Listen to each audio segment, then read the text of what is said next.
Welcome, adventurers! You've made it to the Wind Down, the live stream at the end of the Geekverse. It's a chill place to hang out here as the sun sets on another day.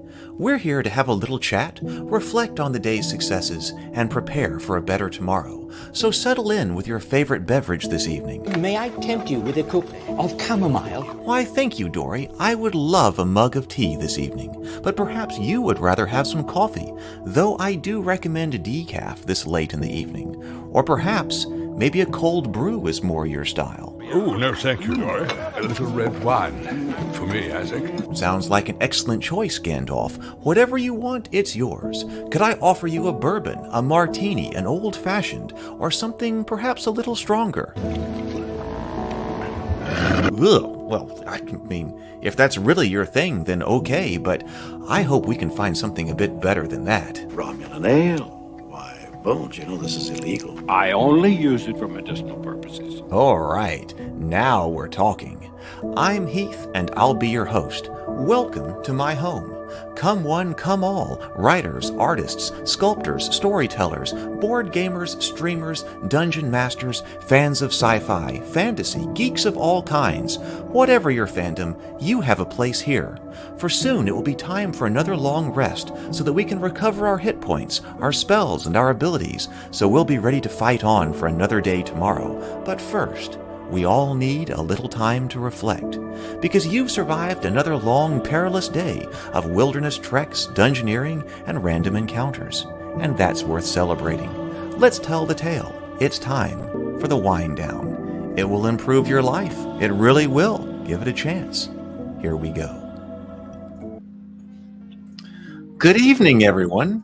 So we are here at a new time. This is all still very experimental, so we're here earlier than usual, but I think this time is going to work better for me. We'll talk about that, but this may be our new time. I know for other people with different time zones, it may be different, but can only do what we can do here. I'm very glad to have you here. Very glad to have you here. Matt's here. Hey, Matt. Good to see you this evening. Stray's here. Wonderful to see you.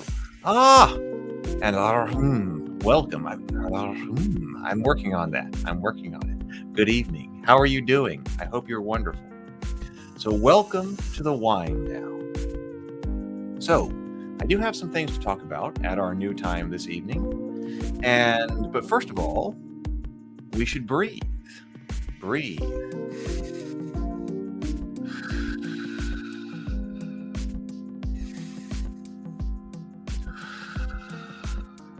And we should take a sip. Whatever you have tonight, whether that's decaf coffee, a shot of bourbon, a little bit of beer, a glass of wine. Wine would be very appropriate for the Wind Down.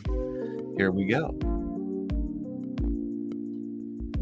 Breathe and sip. Breathe and enjoy your favorite beverage. It will enjoy your life. It will improve your life. You will enjoy it, and you'll improve your life. You really will.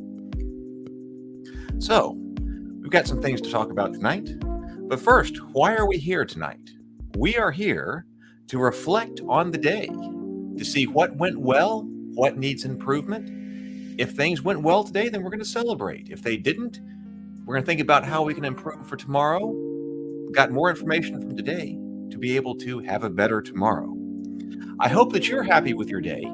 I was very happy with mine. I got a lot of things done. I hit all of my check boxes today for all of my different time categories.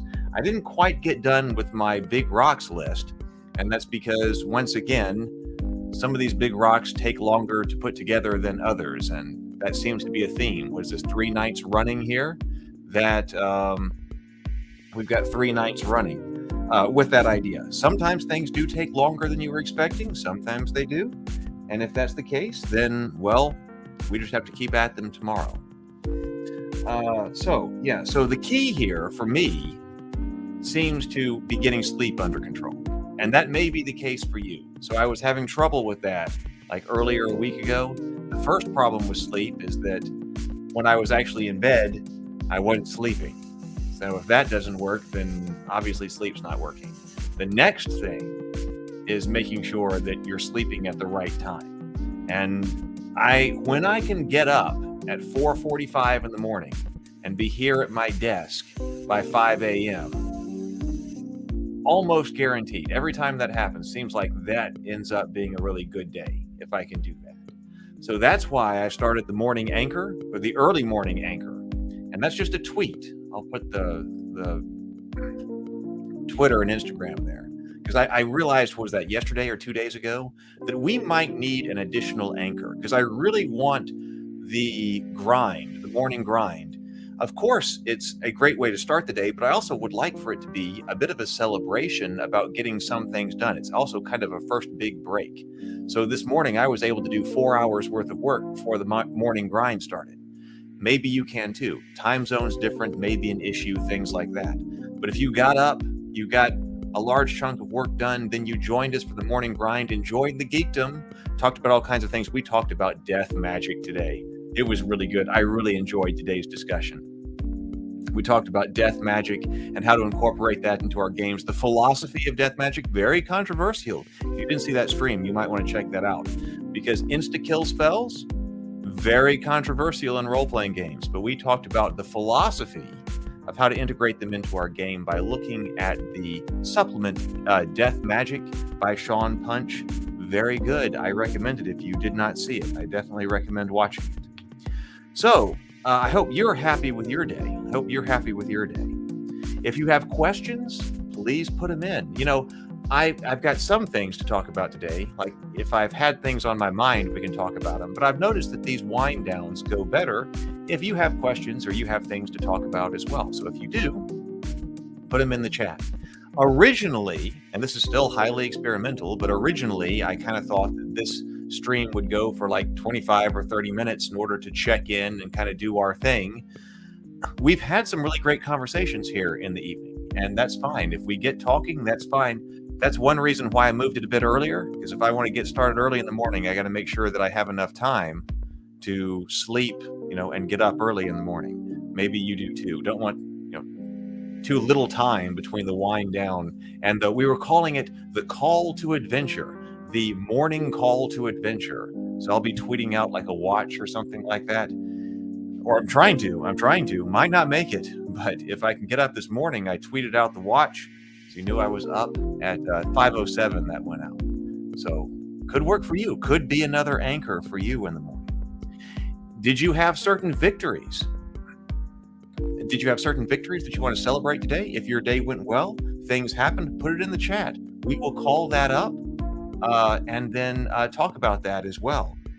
If you didn't get done what you wanted to do today, then talk about how you might want to improve or how you think you can try to improve the day. There we go. Got that down.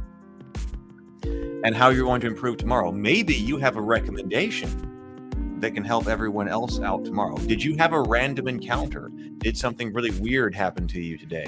What did random encounters throw your way? If you've got something particularly strange that happened to you, please put it in the chat and we will talk about it.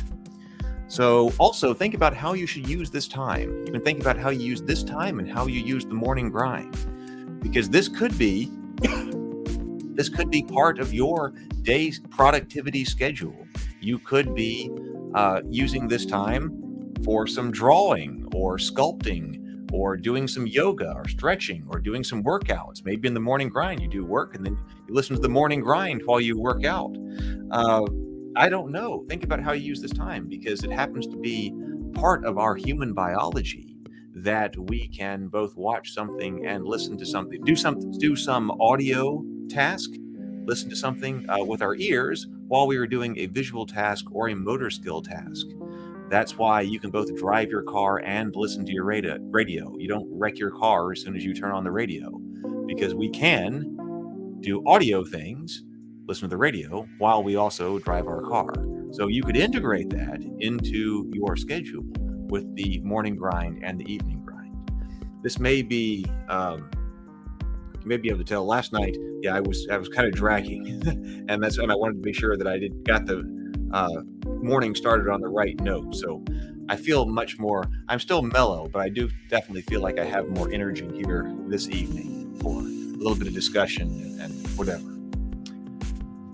Matt says, or watching the Packer game. Yep, could do that too. Could do that too. You know, on Saturday, I over the past few weeks, had been watching football, but I haven't done that.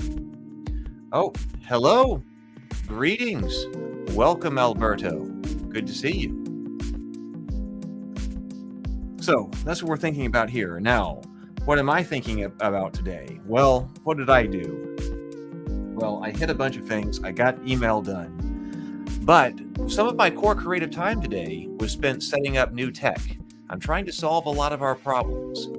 And I think I can do that with some new technology. It's very important to branch out. Here's one of my things I was thinking about today as far as expanding our capabilities.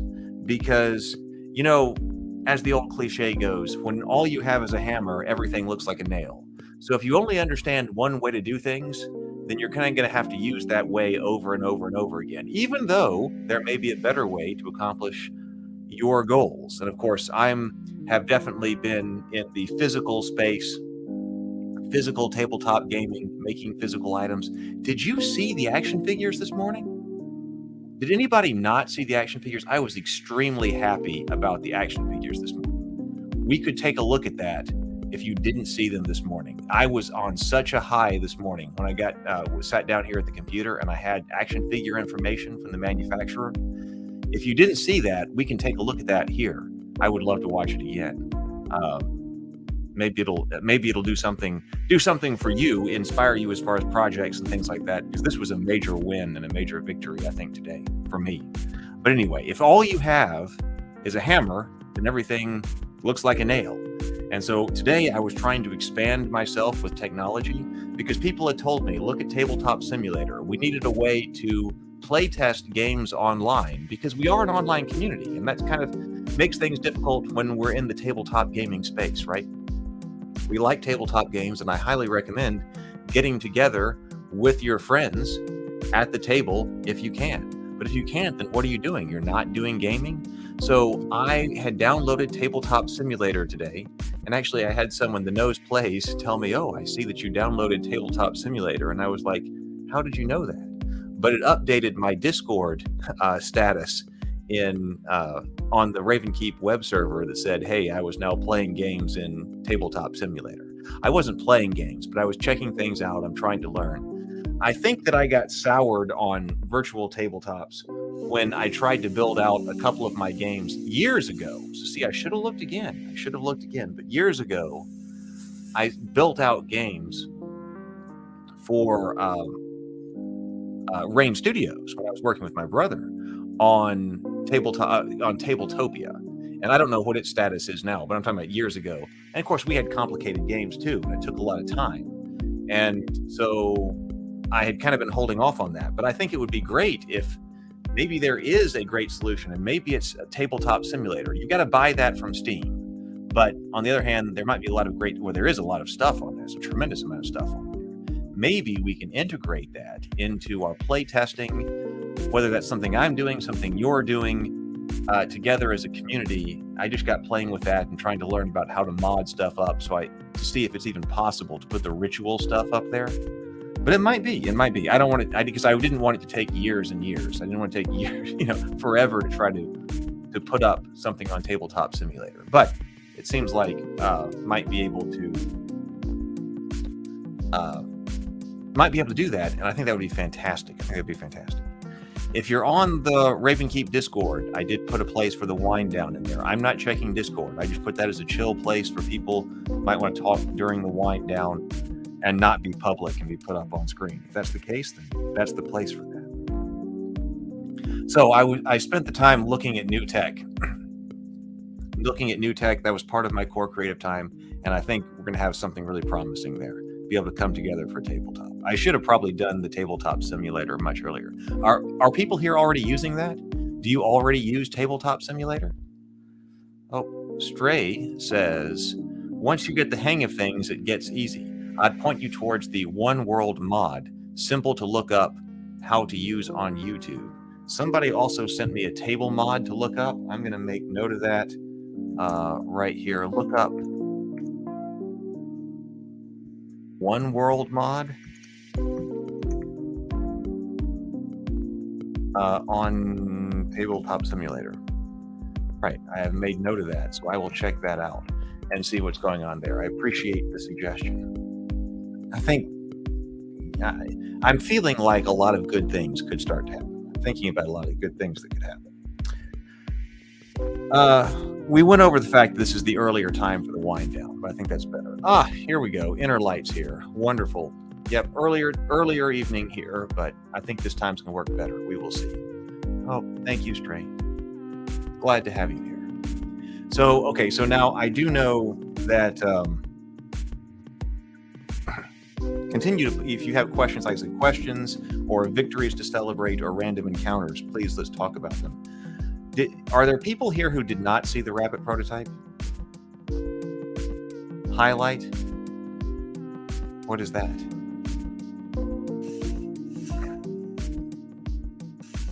If you did, if you didn't, we can definitely. I kind of want to show it again. I kind of want to show it again. Up. I kind of want to show it again. That access your inner light, that may not have come through here on the streaming software here. People may have seen something on YouTube that I didn't see here. I tell you what, I just kind of want to look at the action figures again. So if you were here for the morning grind, I'm sorry, but I'm going to show this to you anyway. So as you may know, for the action figures, I have been working on action figures for about 18 months. Oh, it's a wave emoji. Thank you. Oh, Matt hasn't seen it either. Oh, and Arun is calling out for this as well. All right, so then let's do it here, because this was a major thing. I was so happy this morning, so happy. So I have been working on action figures for about 18 months, trying to create the Tales of Rabavania action figures, because I was a big fan of He-Man. Those He-Man action figures were a big part of my childhood. I would love to have action figures for the Tales of Rabavania world that we're working on. So I did concept art. I designed these, but I worked with Adam Botsford on concept art. Adrian Melton sculpted these, and he helped on the engineering of the articulation and things like that. This is a 3D print that I painted up to figure out exactly how I wanted it to be, but it doesn't move. It doesn't move. You know, this is just the static print here, and I have been going back and forth with manufacturers for close to a year now. You see, that's for me when things started to kind of spiral downward, because I was really wanting to launch action figures last year, but action figures, they take a long time to do. Don't casually start on action figures. They take a long time. All right, so let's take a look at them. A wave. So, oh yes, interchangeable weapons. Of course. I went all out on the design of these action figures, which is one reason why they're taking so long, because they're very intricate. Actually, this is stressing me out. I got to push him back. I had one of my prototypes shatter. I knocked it off the desk and it shattered. Big deal there. I was not happy. So I was spending a lot of time trying to, so I was not able to launch last year, and we are still finally only to this point. But the manufacturer sent me a video today that shows off the prototype that they have made for the Rabbit Knights and their articulation. So here is what they sent me. Look at this guy. I was so happy. The ears rotate. You can see the ears rotate and are interchangeable because we've got several different types of ears. You saw that I had the long ears on the prototype over here. Here are some of the droopy ears. Look at how his paw articulates and his bicep and everything right there in the arm. You're seeing two different colors on the action figure because there's a hard plastic, which is going to be the orange there, but then the clothing is a much softer plastic, and there's articulated toes. The toes of the rabbit articulate. I was so glad that we had that, because at one stage we just had flat feet, and I had been thinking, it would be better if the toes articulated. But I didn't really want to ask for something else again. But then later we did go back to him, and Adrian was like, you know what? I think it'd be better if the toes articulated. And I was thinking the same thing. So we made the articulated toes. Oh, there's the ear exchange right there. See? So you can have multiple ears. But like I was saying, the clothing there is in black is a softer rubber to allow better articulation of the feet, and so you can get them into battle stances and battle poses and things like that. He's got, you can see the sheath on both sides of him, like right here. He's got a place to put his arming sword on one side and his dagger on the other, so you're actually able to have them sheath their weapons. So this has been, like I said, this is 18 months of work to get this to this point right here. It is no small task. And I've got to work more on getting the stories out. That's I showed some people, or I got my stack of index cards. Well, I got a whole bunch of index cards over here, which are all the stories and things like that that go with these rabbits. I knew that if I just wrote the stories, if later I wanted products like action figures, it would be a long time to wait. So I started with the action figures. Now I'm kind of behind on the stories. I had a little bit of disaster with the stories. I can talk about that if you want. But even everything takes a long time. Everything takes a long time. But I'm glad I got some of it started in order to have those. And Interlight was talking about interchangeable weapons. Each knight also comes with their own special weapon, whichever is their custom weapon, and their preferred weapon, their special weapon. But they're all interchangeable. You can swap them out between one another. So I was very happy about that this morning. That was a big deal. We were finally to this place. I've got to send that to the sculptor. The sculptor, Adrian, worked on some of the action figures for the Game of Thrones action figure line. So I was very glad to be able to be working with him. He really understands toy engineering and articulation like that. I wouldn't have, if I had to design all that myself, I wouldn't actually get, I wouldn't get anywhere near that cool. But he knows what he's doing as far as toy designs, because he's worked on important lines in the past, and now he agreed to work on mine. And so that's where we got. So I am sure that that's right. Are those plush figures over by the He-Man action figures? Yeah. So these are also manufacturer's prototypes. Like last year, 2021, I pushed really hard with trying to get a whole bunch of stuff designed and accomplished. But the problem is, I mean, everything took a long time. Everything takes a long time. And I didn't really get to launch them yet. So I've got a bunch of stuff that's sitting ready with manufacturers, including the plush toys.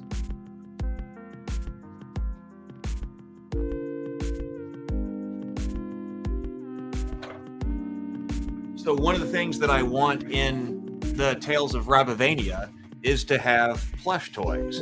And so we designed these as well. So you saw the Sir Boars action figure, but this is the Sir Boars plush toy, right? So I think he's pretty cool. This is a manufacturer's prototype. They already sent them to me, so I was inspecting them, and this is basically in final form. That's ready to go out if we can, launch it and get them done. So that's Sir Boars. This is Sir Jason. This is Sir Merrick right here. So they're ready. I love them. I really do. This right here. This one's, I'm not quite happy with this one right here. There's a problem with this one. This is Charity. Her name is Charity. I think her neck is too long. I want to have them bring her neck down a little bit. And I'm not as happy with the face on this one. I don't think it fits with the style of over here. I think this is a better kind of style. So I'm going to work with the face over here. And then this right here is Pate. And you probably recognize Pate if you've been watching the wind down here and you've been watching to the end of the stream, because we always end with Goodnight Sword. And of course, Goodnight Sword is set in the Tales of Rabavania. And so this is the guy who is the main character of Goodnight Sword. And I've got him, and I really want to put him into production. That would be so cool. So I'd really love to be able to do a hardback book of Goodnight Sword, and then also have this plush toy of that character. I love his face. And he also has, his wooden sword, because he's a page in the Great Hall. So he's not even a squire yet. So he's got his wooden practice sword to practice with. So that's Pate. So I'm making stories about all of those. The stories are being written. Harum says they all look so good. Thank you. Thank you. I'm really proud of them. I really hope we're able to get them out. 7Xmas7 says cool figures. Oh, and the bunny rabbit emoji. That's perfect. That's perfect. So, I was thinking about, why am I so interested in the tabletop games and the RPGs and the board games and things like that? The world building is very important to me. And I think that's it. If you want to have someone celebrate a world or experience, celebrate. If you want to have somebody experience a world, there are multiple ways that you can do that. And I'm interested in a lot of them. And I think it's because I want to build these two worlds, which we're going to do here on the streams. I hooked up World Anvil this morning. You may have seen that as well. I got World Anvil, the software that allows you to build out like the online world books for both Tales of Ravivania and Theophany. So we got this world book information, but how do people experience that? Well, they can experience it through a story, of course. You could write it and they could read it, or you could turn it into an audio book or a lightly animated audio book like Goodnight Sword, or you can do it through an RPG. When I think about what I like most out of RPGs, I think about that I want to experience a world. I want to have a feeling like I'm in a certain place, like Middle Earth, for instance, or if we're doing Game of Thrones, like in Westeros. So invoking the right feeling to me is really important in an RPG. And you can do that. So you can experience a whole world through a tabletop RPG. And that's one of the reasons I like them. You can do that with board games as well. I mean, you can experience a world and have an adventure through a board game. You can, of course, also do it through a video game. But video games, of course, those are more expensive. I'm not familiar with video game creation. That's really not the world that I'm in. The world I'm in, so to speak. So I don't know much about video game creation. So it would have to be something completely different. Or, a movie or a television show. Those are also ways to experience worlds, but those are also much more, high end and obviously extremely capital intensive. So one of the least expensive ways to get people to experience a world is through a board game or an RPG. And that's why I'm also interested in we should be looking at more of these things online. And maybe we all can experience the worlds we build and the things we create together. That's kind of my thinking about, I think, why I'm so interested in this. Inner Light says, I managed to chisel through 3 rocks. Congratulations. Wonderful. Got 3 hours of play testing in. Excellent. Managed to come up with a spell card design I was happy with and have the next draft of the short story I wrote. Well, that was also an insanely productive day. That sounds like an insanely productive day. So congratulations, Inner Light. We should all clap. That was a wonderful day. What else? Was there anything else on my Connect? Oh, yeah.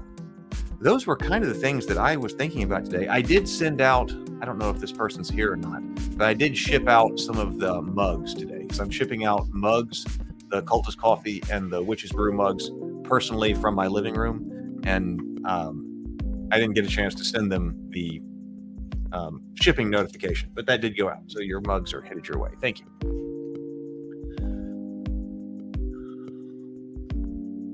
Well done, Light. Let me tell you another thing we should solve about the action figures. We've talked about how we might have to have some time to do crafts together, like paint miniatures. And I'm working on some way to do that as well as a community. But one thing, I like action figures. Obviously, I'm making action figures. I've got action figures. But it seems like a lot of action figures always end up in a pile. And I have a large pile over there. That would be nice if they could be nicely displayed. But they fall over. And I do hate that about action figures. Now, the rabbits have big, bassy feet. Well, except for when I knock the desk and I send one of my prototypes off the desk and smash it, which I was not happy with. But like these guys right here, I put on these bases I found these things called he stands that you can put them up here, but they're purple. One of the things I'd really like to be able to do is take some craft time and make these actually some type of scenic base or something for the action figures. And in some action figures, the ones that aren't necessarily like hugely, collector's items, actually glue them to this so it doesn't fall out. And then you got a big base for your action figures, and you'll be able to put them up on your shelves and not worry about, knocking things around and them all falling off, because I hate the big pile of action figures.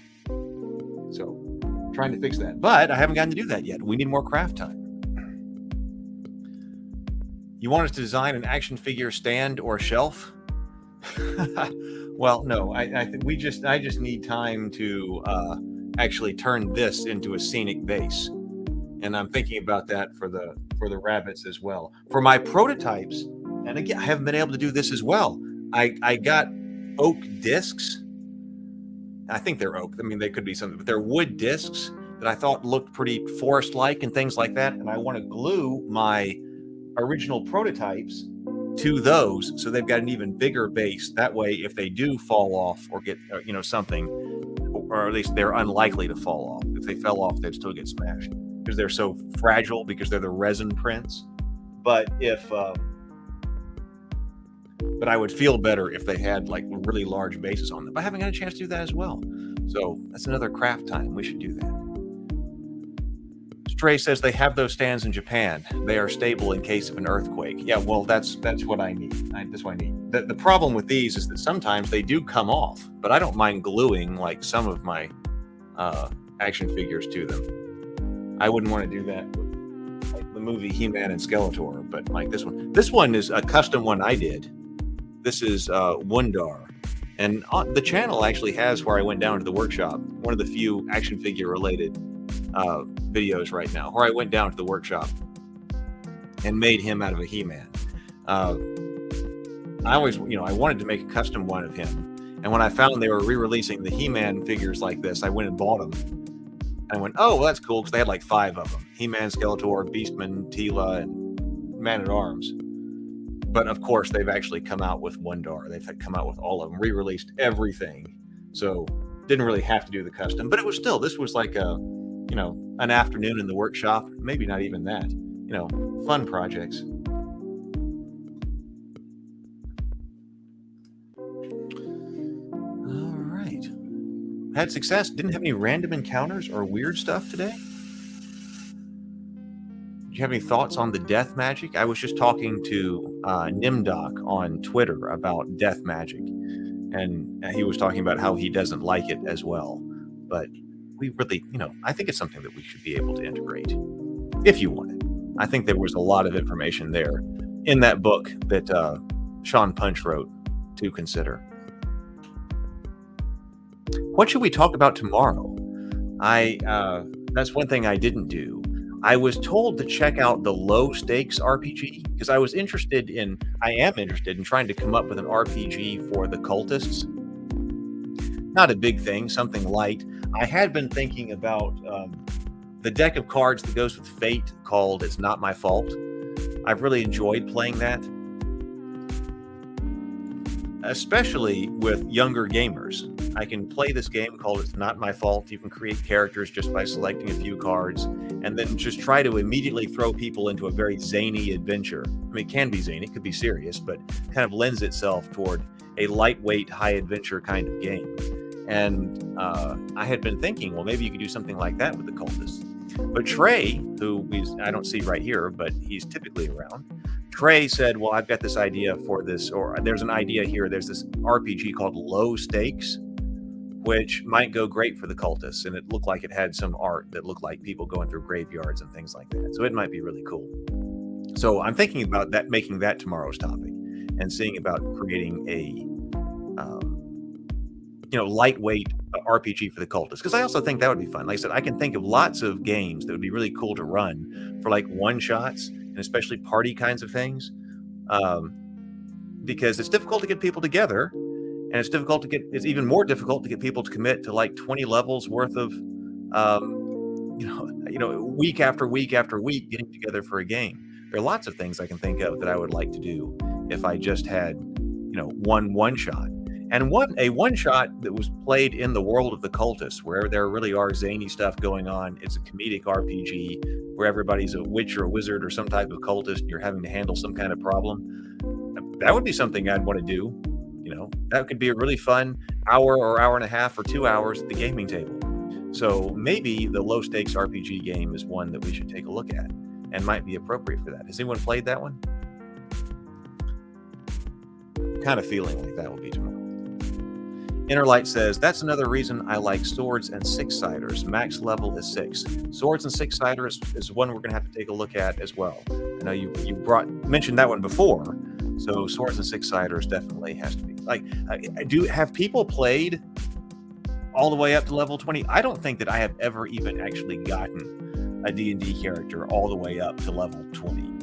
I'm trying to think of what the highest level it is that we ever played.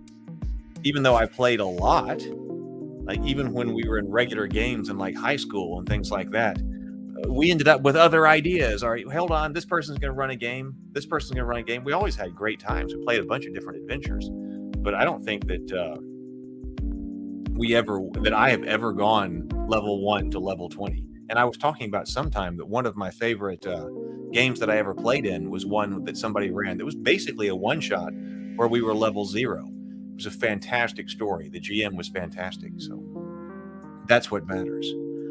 Only if they start at level 15 or so. Well, that's true. You could start everybody out at about level 15. Then we might get it. Then you've got to have everybody know what to do with 15th level characters, right? I'm not even sure that I would.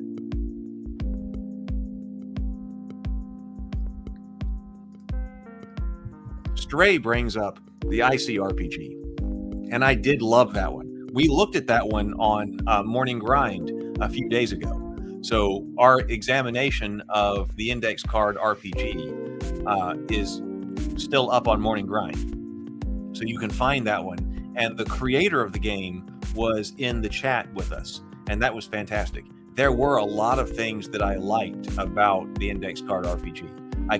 People have recommended that one to me all the time. That might be the one that has been most recommended to me. Savage Worlds was recommended to me. Cortex was highly recommended to me. But as far as quantity of people recommending an RPG to me, it's always been index card RPG. So obviously it has a really impassioned following, and I did like what it was doing. I understand, when I've talked about the kind of direction that I wanted to go with RPGs, why index card RPG was recommended to me so much. Yeah, it seems fun. Yeah, it was a good episode. It was a good episode. Let's see. What else? I would like to be able to do that. I mean, that would be fun. That's one of the things I'm looking for out of an RPG, especially if I were to create one. I really would like I want it to be low stress on the game master as well. Because, I don't want the game master to have to spend forever setting things up. Now, some game masters love that. Like when I was playing with Lou at the physical table, he printed all kinds of things. He created fantastic physical tables for us. We had the, on the channel, I created the table with him, the digital table, where the digital TV for the table that we could put on the table. And then, he could bring up maps that had sound effects and animations, and he did all that. And then we played online as well. We used, I forget what type of software to run our online games, but he put a lot of effort into that. And I know that it can take a lot of time.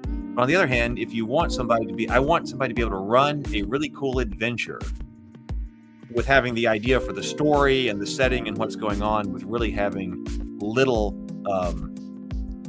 mechanical prep. And I was worried about that with the digital tabletop stuff as well. That was one of my things that I was thinking about, is that, as easy as digital things are in some regard, because you can, obviously collaborate over the internet, and you don't have distance and you don't have driving and things like that, the manipulation of objects in the physical world is still much easier, and there's that hurdle.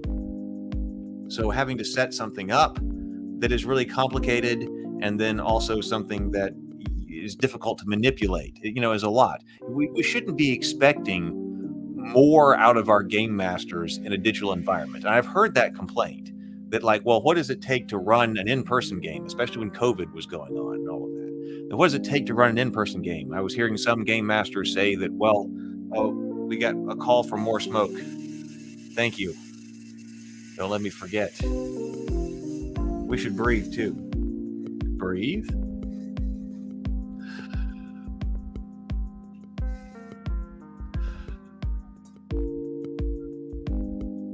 And take our sip. Definitely important. But so I was hearing the game masters were saying, hey, if I do an in-person game, it only takes so much to, set up. I can do those really quickly.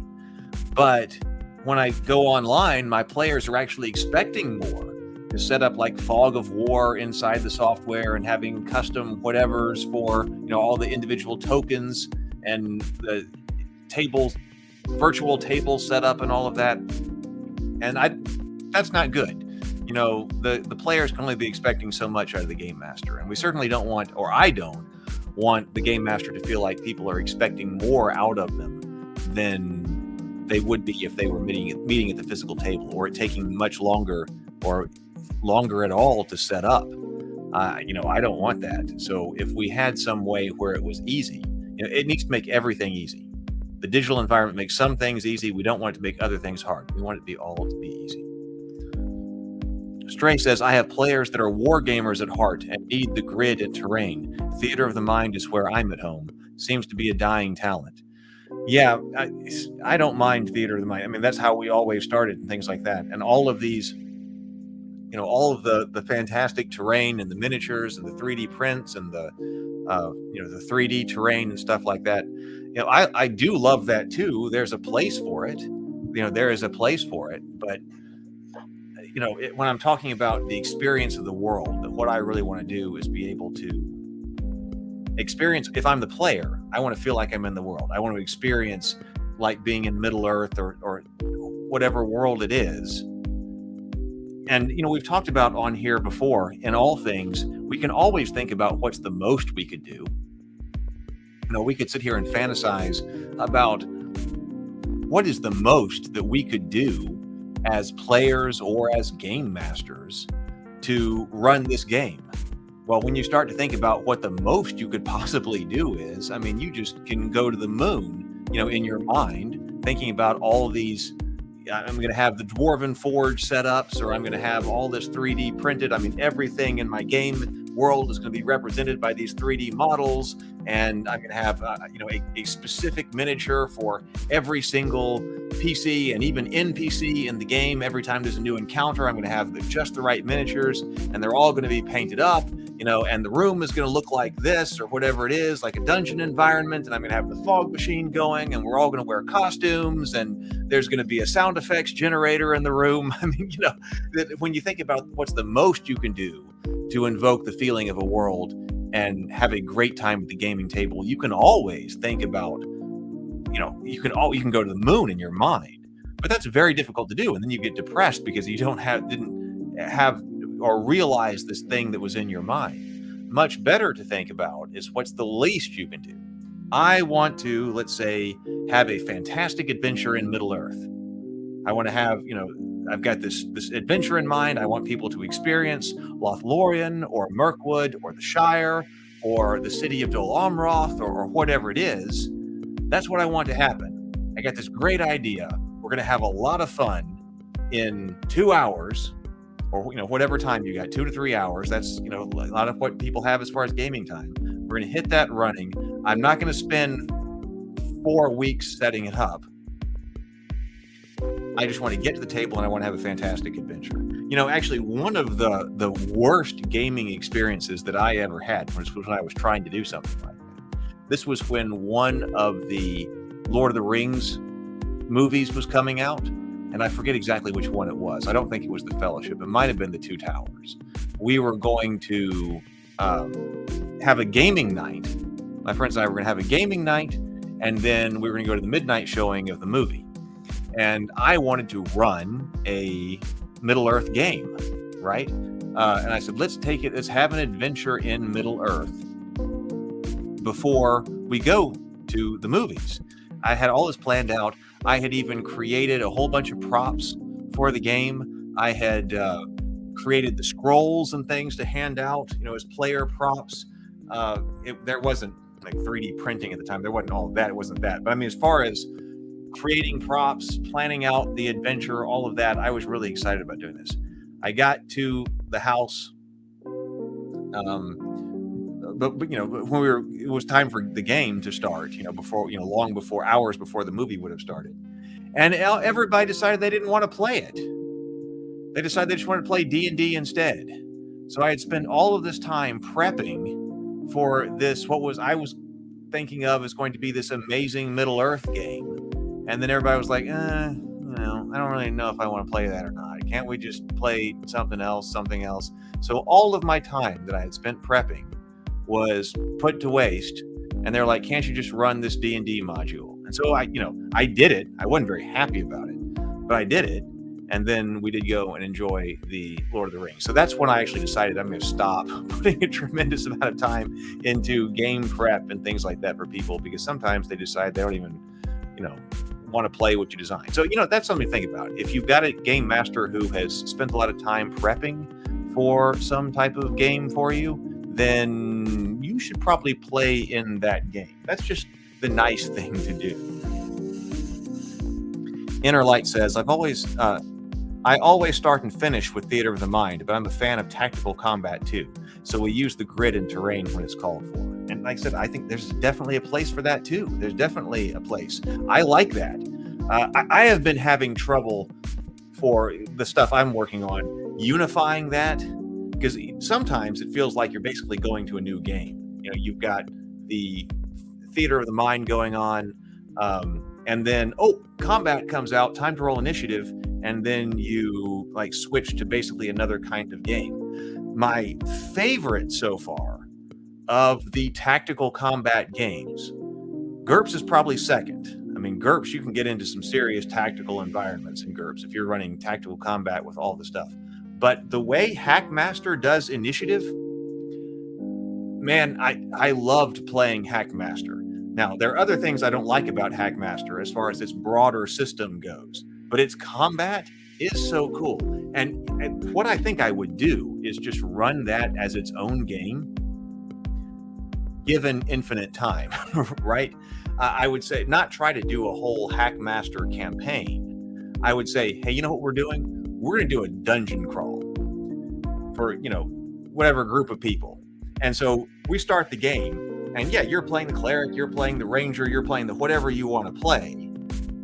But we just start at the entrance to the dungeon and say, hey, your goal is to go and kill the Goblin King or whatever it is. Somebody's been taken prisoner by these goblins, or there's some wild rats in here, or whatever it is.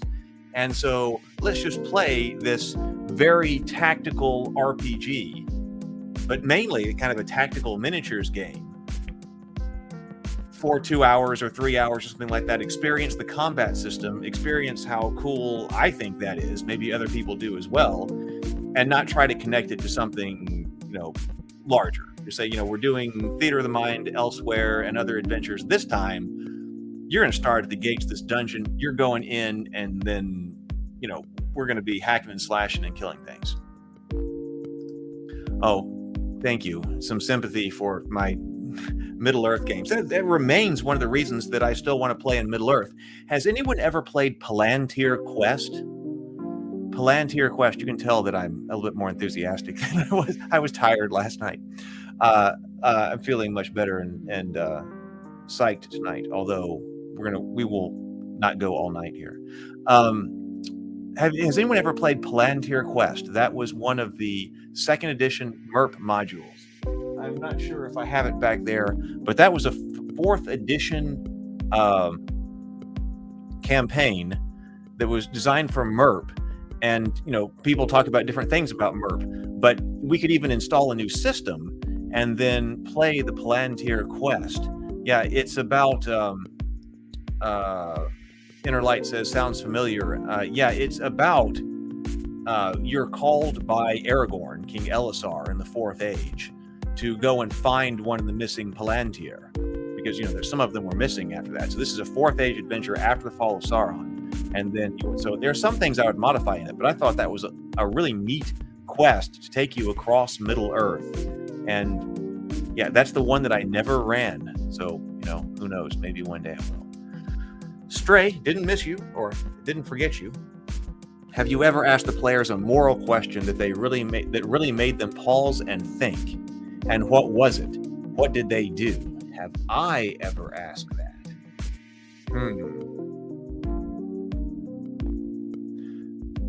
I don't know now, but I can answer that in the reverse. I can answer that in terms of questions game masters have asked me, and actually that was why I really liked the 0 level campaign I was just talking about. We were playing a 0 level campaign, and I was a fighter, but I was a 0th level fighter. And so we were all, you're all running around with like 3 hit points and 4 hit points and that kind of thing. And we were just villagers, and that our village had been attacked by goblins. And so we had to deal with that. But, in level-based systems, of course, when you've got goblins, by the time you get up in level, they're not anything you have to worry about. But certainly even at level 0, the goblins are coming. They remain some kind of big bad guy that is important to fight. And in the game, I had an older brother who was part of the city watch, and so we had all been trying to fight off these goblins. He was probably like a 1st level fighter or something like that, and he had the family sword, and he had gone to defend the village when they attacked, and he was mortally wounded. And so at the end of the game, or end of the session, I had come across, I didn't know where he was, and I found him, and he was laying mortally wounded, I forget where, in some house or maybe up against some tree or something like that, or in the field with goblin bodies, and he had the family sword and he was dying. And he asked me to kill him, to not let him suffer. And I did it. I took the family sword and I put an end to his suffering. But I still remember that. That's one of the reasons why that game was so good. I remember that moment, and it stuck with me forever. So, like, what are you going to do? Are you going to, kill your mortally wounded brother right there? Oh, Father's funny story. Is it easy enough to type, or are we going to have to come up with some type of video conversation sometime? I'm looking for better ways to do that. Of course, I've got the Discord set up, but we will see.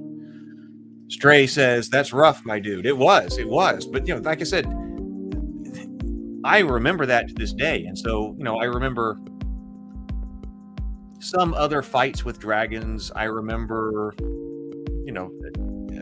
other things that were more high-level fights and things like that in RPGs. But that could be one of the things that sticks out in my mind the most.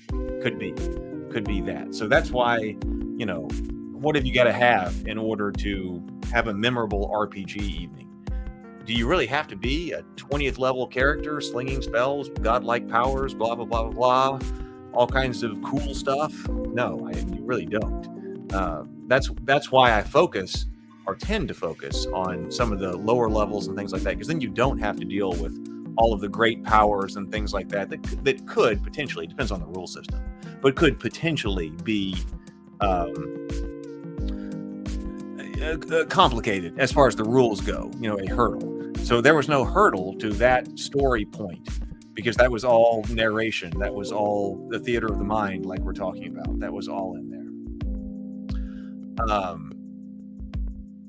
And that's where I would stay. That's to me, when we're talking about doing the most with the least, well, that wasn't very much. 0 level characters and narration on the game master's part, and questioning the player and putting them up in a situation. That doesn't take complicated rules of 20th level characters, and it doesn't require $10,000 worth of Dwarven Forge stuff. Can be a cheap hobby. right?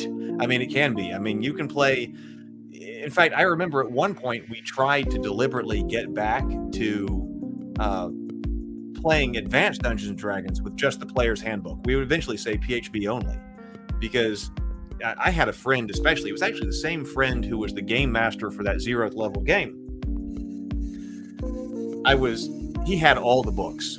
I think he had every Advanced Dungeons and Dragons book they published. I think he had all of them. I mean, he had tons. So I'm not exaggerating at all when I think it was all of them. So when we went to his house, we had access to every single book that had been published, I am pretty sure. And then when he came over to somebody else's house, he had what we called the traveling library. But that traveling library, I remember, was this gigantic satchel that was heavy, thick, filled full of books, required. I mean, he was a big guy, so it was like 2 hands to move it in, or more of us to go and get it. So we had all of that. On the other hand, eventually later, we were like, PHB only. Let's do a game. We're having an adventure. Go PHB only. Because that's all you need. Could be a cheap hobby. Could be a fantastic hobby. Lots of experiences with the player's handbook and a sheet of paper and a pencil and some dice. I mean, that's what you need, right? Of course, gaming like many hobbies, you can add more to it. They can get more expensive. That's all you need. Let's see what Inner Light is saying, all right? I think I can do it in type. I was playing a clockwork priest, and there was a dwarf and some humans in the group, if I remember. The dwarf was the leader, and we were in a tavern getting info. But no one would answer the clockwork's questions, even though they felt like the best ones. Finally, I realized it was a racial thing, and the people don't trust clockworks, so I grabbed the dwarf by the arm and pushed him towards one of the tables with dwarves sitting at it. My master wants to greet you in the traditional dwarven fashion. So the dwarf NPC got up and did a headbutt, and after that, they started talking. I like that.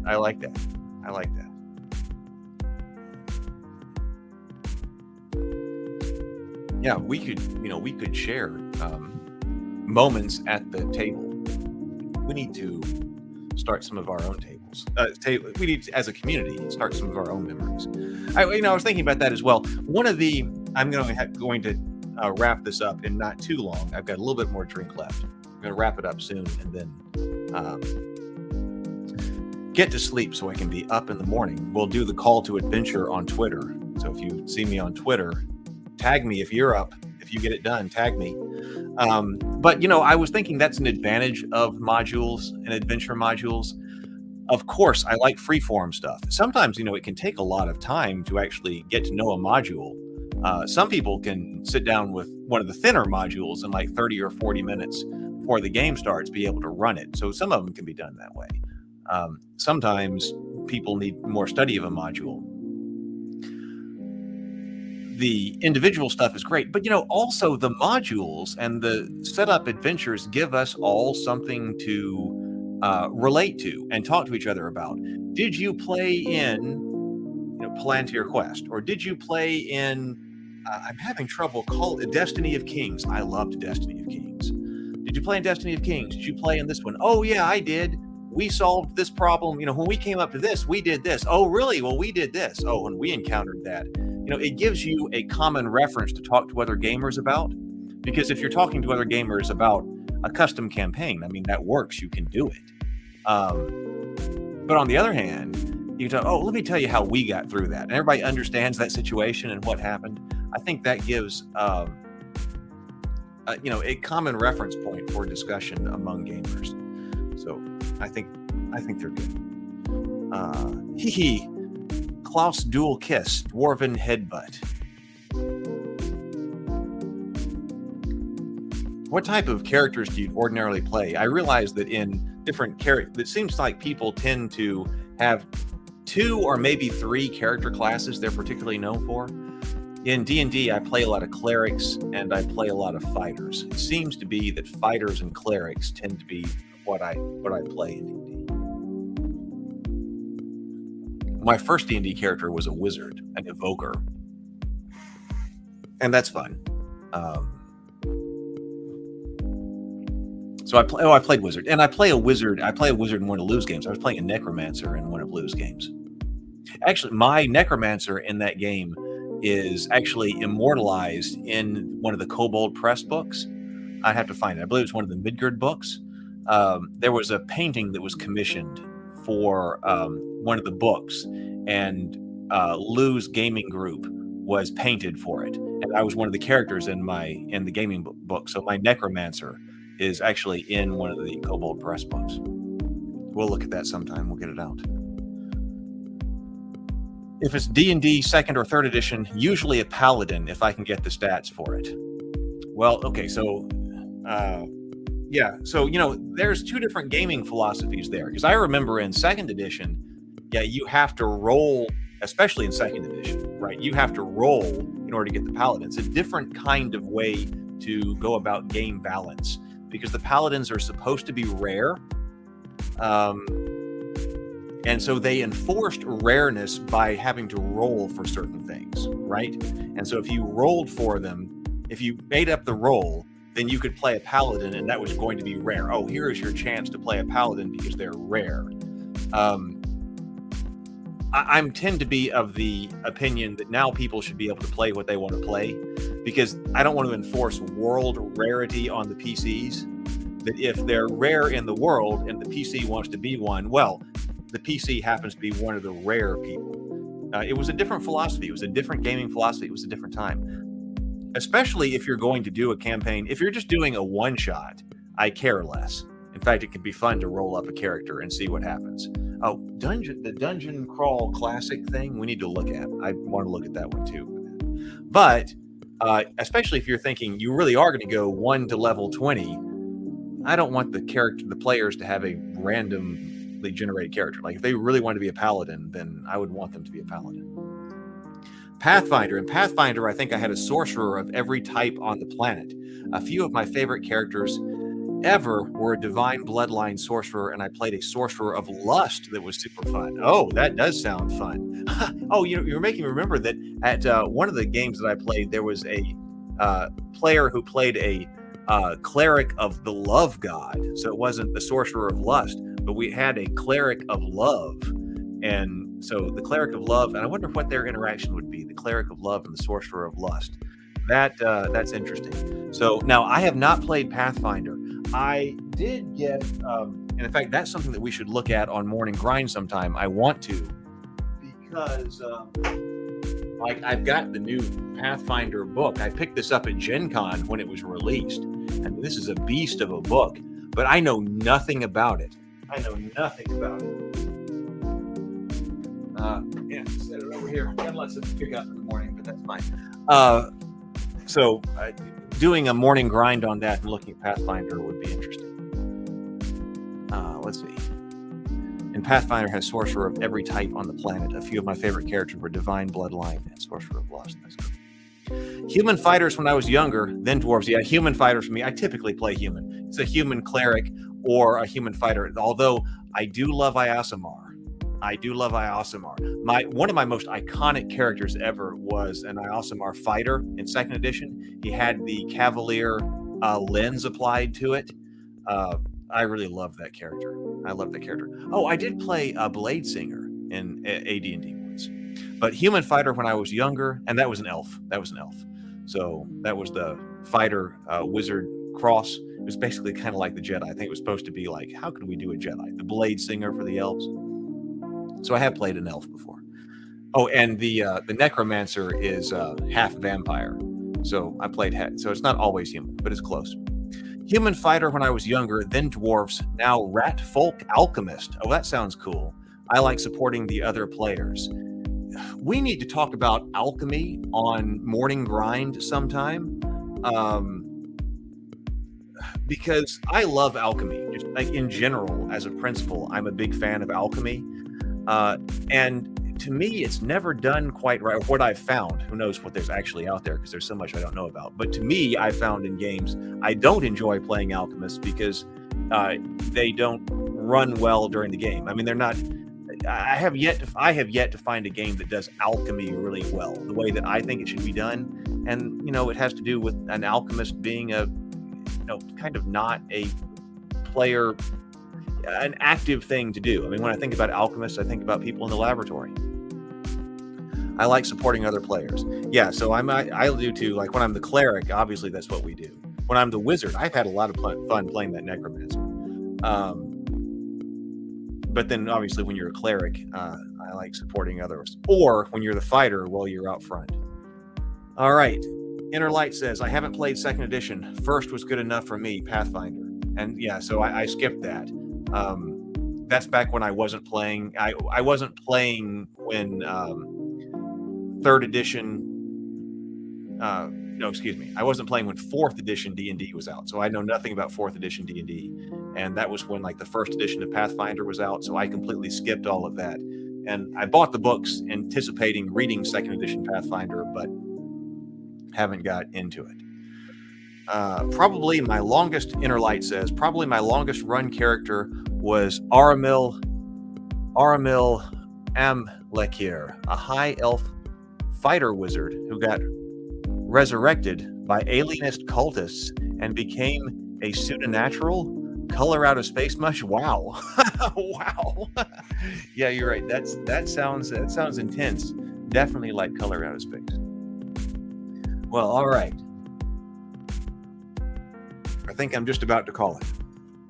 I have had a fantastic time with you. This was, kind of what I needed, what I was expecting. I really need to put out on the Discord channel. This was a great conversation. This one ended up being a fantastic conversation too. I think these are better when they are interactive. I can only have so many great thoughts during the day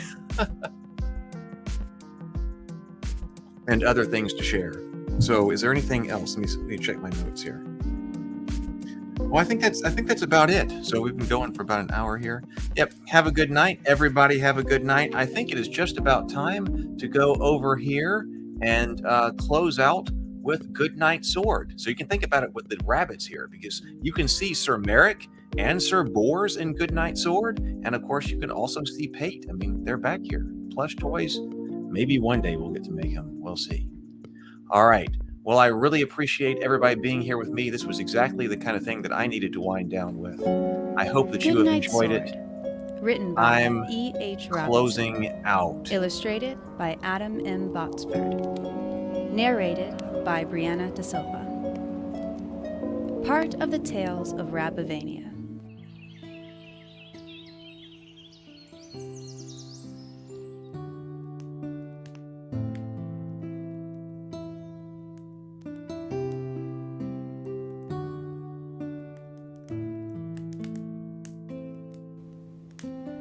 Goodnight Sword.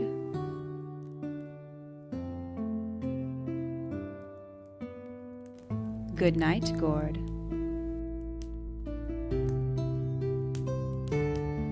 Goodnight guards who keep us all safe. Goodnight dagger. And the iron hauberk. Goodnight cheese.